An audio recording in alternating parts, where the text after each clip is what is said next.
Meat on a bun.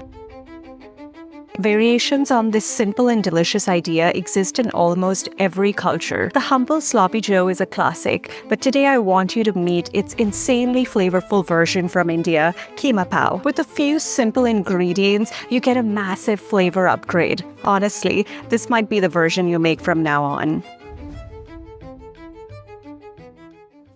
There are very few things to chop here, and the onion is probably the most complicated one.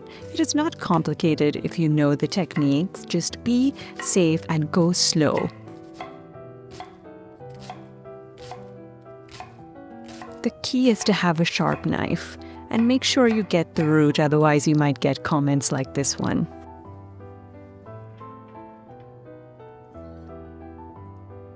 We don't need to chop the green chilies too finely because they're going into the blender anyway. Same with the ginger as well as the garlic. And we're also adding the cilantro stems. They have so much more flavor than the leaves. We're going to use the leaves as garnish. I always have this waste bowl so I don't have to run to the trash every few seconds. There are many ways to peel garlic. I find this to be the most effective. Let's blend the garlic, cilantro stems, chilies, and ginger with a little bit of water. This doesn't need to be a fine paste. A rough paste is perfect for this application. Heat some neutral oil in a pan and make sure you coat the surface of the pan. Now add a whole red chili, let it smoke a little, and then add the cumin seeds. As soon as they splutter like this and smell fragrant, it's time for the onions. Cook the onions for just a little bit and add some salt to season them and help them cook faster. Once they've softened and are pale like this, we are ready for the paste that we just made.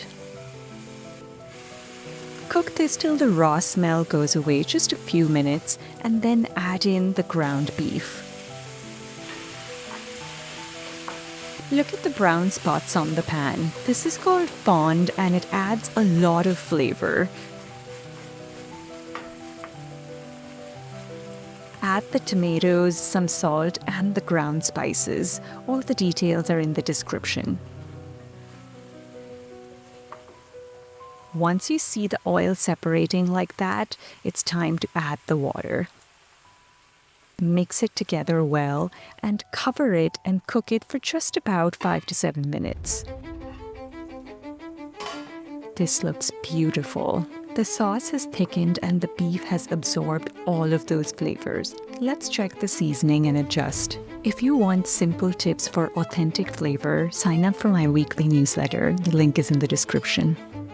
Now we are ready to toast our buns. A little bit of butter. I'm using brioche buns for this. Toast them till they're golden brown, and now we're ready to plate. Oh, and don't forget to add the chopped cilantro leaves. I add them at the end to maintain their essence and flavor.